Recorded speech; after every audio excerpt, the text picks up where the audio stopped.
What's up, YouTube? This is Bold and Understanding. Here with another video.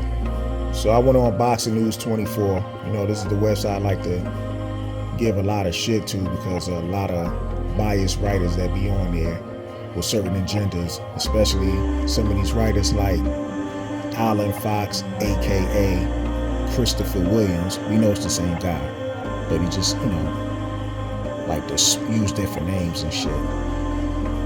But anyway, I must say, after reading this article on here by Errol Jr, salute to you, man.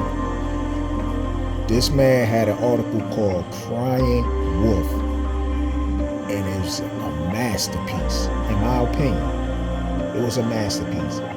Not because he's saying something good about Terrence Crawford, is because the unbiasedness in the damn article. The man was very unbiased. You could tell when he wrote this article, he was not emotional. Because a lot of these guys that be writing these articles that have hate in their heart, they so emotional, they don't even proofread the articles that they write. They be misspelling words all over the place. They be having like run-on sentences and shit. Shit just doesn't even make sense. And then when you read it, you can see the frustration in the shit that they wrote. But in this case, Mr. Errol Coranodo Jr, you could tell he took his time with it. And he basically stated, the obvious in here. And he also called out a lot of these die-hard Errol Spence fans, which includes the Christopher Williams / Alan Fox, that guy. Same guy. It's the same guy, trust me. But anyway, I'm going to read this article, and I'm going to tell you this is the thing, and let you see how he talks about the fight. And before the fight, how everybody was thinking that Errol Spence was going to win, but once the fight, they realized the fight didn't go the way that they expected it to go. How these guys start making up excuses. This article was written on September 15th, and it's titled Crying Wolf. But anyway, let me go ahead and get right into it. So, Crying Wolf by Errol Coranodo Jr. He basically came out and he said, "We are now 48 days removed from the biggest fight of the year. Terrence Crawford delivered a shockingly one-sided beatdown of Errol Spence Jr. in what many leading up to the fight considered a true 50-50 matchup. Crawford dropped Spence 3 times en route to a 9th round stoppage that left Spence's face a bloody mess. Crawford, unscathed, looked like he could have fought another 12 rounds. And I'm going to stop it right here, and that's the truth. I mean, Errol Spence's face, to be honest, when I saw some of those still pictures, I almost didn't even recognize him. I mean, he looked like Michael Jackson in Thriller. That's how his face looked. And I'm not even trying to be funny about it. Like, he just destroyed Errol Spence. And like I said, those still shots made Spence look a lot worse than he really did. But yeah, it was just different levels to the fight. But let me go ahead and continue on. So, again, this article was written on September 15th.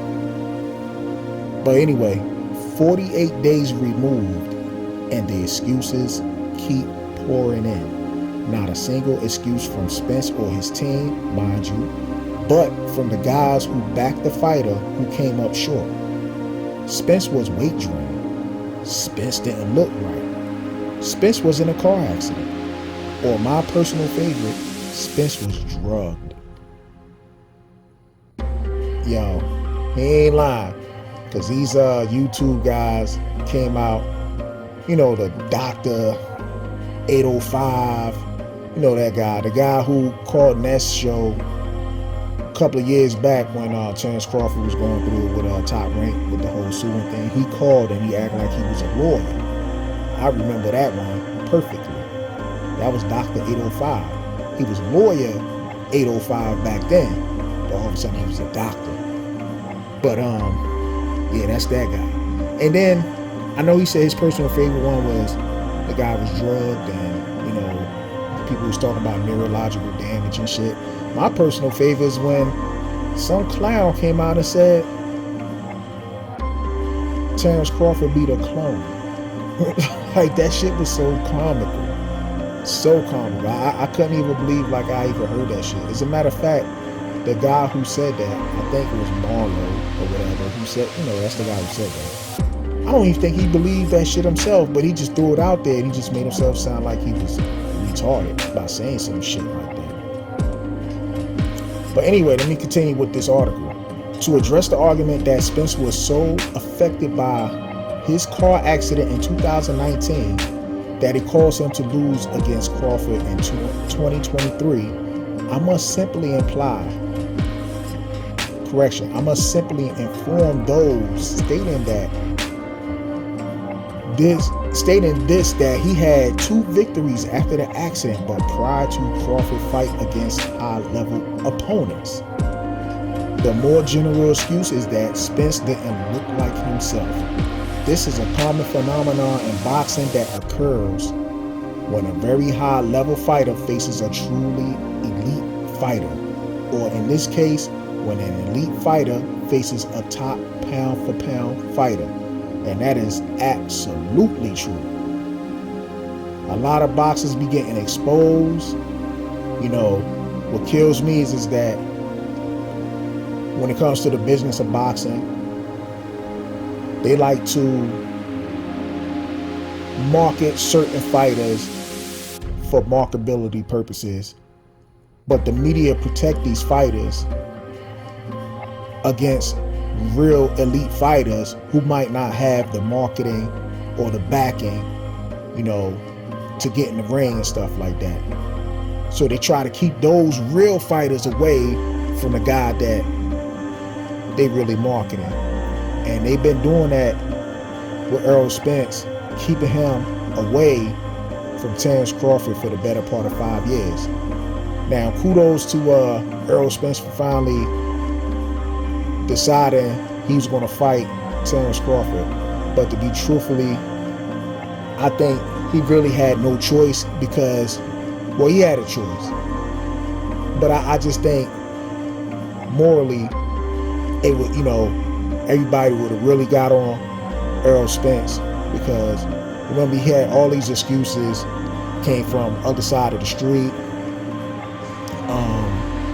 You know, 60-40, 70-30, or whatever he decided to give him. Then he also came up with the, I'm going to collect all of my belts and then fight Terrence Crawford. I'm going to collect the 3, clean up my side of the street and all that other bullshit.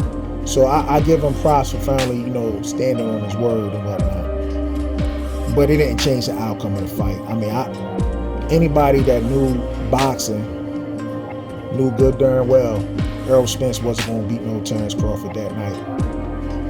Now, for the most part, a lot of people didn't think it was going to be so easy. I personally thought that it was going to be like an 8-4, 9-3 type of fight if it went the distance. But at the end of the day, I expected a knockout in that fight. It just, Terrence Crawford made it look too damn easy. And to be totally honest with you, the way Terrence Crawford looked, he could have pretty much got Errol Spence out of there in maybe about 5 rounds, to be totally honest with you. But Terrence Crawford, to me, looked like he carried Errol Spence as he was busting his ass. Now, don't get me wrong, Errol Spence kept getting up for those knockdowns. That's cool, he kept getting up. But Terrence Crawford just kept putting his ass back down. Anyway, let me go ahead and continue with this. So the guy, Eric Coranodo, he continues, he said, the most overused phrase in boxing right now is there are levels to this, but in this case, it is only appropriate. Spence is great. Crawford is special. Fighters of Crawford's caliber are experts at offsetting their opponent's timing, range, and accuracy, or in other words, creating bad nights for other fighters. When you are not used to being outclassed or swinging at air, it can feel like something was off. Floyd Mayweather and Manny Pacquiao often made their opponents feel like this because they fought elite competition but were generational talents. And that's, to be honest, that is true. Floyd Mayweather and Manny Pacquiao were both generational talents. And I know, back in the day, a lot of the Mayweather and Pacquiao fans used to go back and forth, but both of these guys were special fighters. They both were special fighters. No matter how much, one fan base didn't like the other fighter or whatever, we got to acknowledge both of these guys were special, and they pretty much destroyed the competition. Let me go ahead and continue on. It said, all of the other claims are simply more dubious conjectures intended to diminish Crawford's victory simply because people who back Spence cannot deal with the outcome of the fight, especially those who were shouting from the mountains tops that Crawford would be demolished by Spence pressure and that Crawford was overrated and had never fought anyone. To the people arguing that Spence looked high prior to the fight and during the walkout, I have to ask, was this your first time seeing Spence's face? Or seeing his face? Oh man. Yo, he ain't lying, man. For real, you know what I'm saying? Like, these excuses ain't no joke, man. Let me continue. He said, if you knew what you were watching, you had seen that Spence looked strong and sturdy in the first and second rounds up until the first knockdown. And not just the first knockdown of the fight, but the first knockdown of Errol Spence's career. It was called a flash knockdown by many due to it being caused by a solid southpaw jab. However, when viewing the slow motion replay, the concussive force of the shot is evident by the shockwave that travels from Spence's neck down to his lower back. When Spence rose from the canvas, it was clear that his legs weren't the same, nor would they be for the remainder of the fight. Additionally, Spence must have been asking himself all sorts of questions about his ability and about his opponent's superiority, having never been on the seat of his trunks on the canvas as a professional before. Spence did get dropped with a 2-1 combination, and that's a combination that Terence Crawford throws a lot. He throws a lot of the 2-1 from either stance, and he's right. When you look at that instant replay, when that jab hit that neck, oh man, Spence was he was pretty hurt, man. You can even see Bomac from the outside the ring was like, yo, Spence is hurt already just from the first knockdown. But like I said, good job to Spence. He got back up, and also in the third round, Spence did come out strong in the third round as well. But Terence Crawford just did his thing. And like I said, one thing about Terence Crawford is he has a great jab, like a very great jab. And once Spence felt those punches, he put Errol Spence on the back foot. Right then and there, I knew that fight was over. Once Spence was fighting on the back foot, I knew it was over, because we know Spence don't really fight on the back foot. He's a come forward pressure type of fighter. I mean, Spence has a great jab of his own, but again, like I said in this article, there's a big difference between being a great fighter and an elite fighter. And that's what happened, But anyway, let me continue. The tendency of the boxing audience to make overly confident claims leading up to the fight, and then rather than conceding that the fighter they were back and came up short, to make excuses and fabricate conspiracy theories instead, is becoming more common. The Fury Wilder trilogy was rife with both. Haney Lomachenko was called a robbery when it was actually a razor-thin fight with a close decision on the scorecards. Each fighter outlanded the other in 5 rounds, and they landed the same amount of punches in 2 rounds. Now we do know that that Wilder Fury situation. Oh man, that was like some Hollywood ass excuses right there. That shit came out. Matter of fact, it took a guy who doesn't even do videos on boxing at all to come up with some shit and finesse the whole boxing community, whereas though a lot of folks was actually believing that shit. That's the crazy part about it. As far as the Devin Haney and Vasily Lomachenko, I personally thought Lomachenko won that fight, in my opinion. But you know, in the article it is right. It was a close fight. But don't get me wrong. Like just because a fight is close, we can't say. Well, you can't say it's not a robbery. There's been some close fights because if somebody clearly wins 7 rounds, and then somebody clearly won 5 rounds, but they give it to the person who won 5 rounds, it's a robbery, no matter how close the fight is. But that's just my opinion. But if you clearly won, but yeah, in this case, I don't think Lomachenko. I'm not gonna say Lomachenko got robbed by Devin Haney, but I will say this: I thought Lomachenko won that fight. So yeah, I really did. But it was definitely a competitive fight, so you really can't call it a robbery. And I could see how the judges could have scored it either way for that fight between Vasily Lomachenko and Devin Haney. Let me continue on.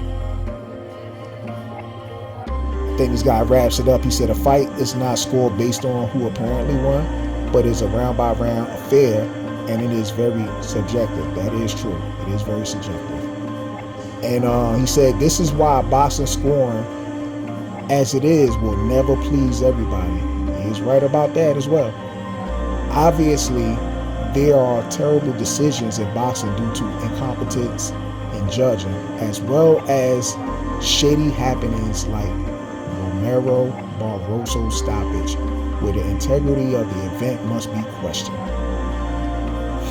Yeah, that was a bad stoppage. These instances are where we, as boxing fans, should be directing our focus and frustrations. Boxing has too many actual problems that we can raise our voices about for us to be wasting our time trying to save face by crying wolf.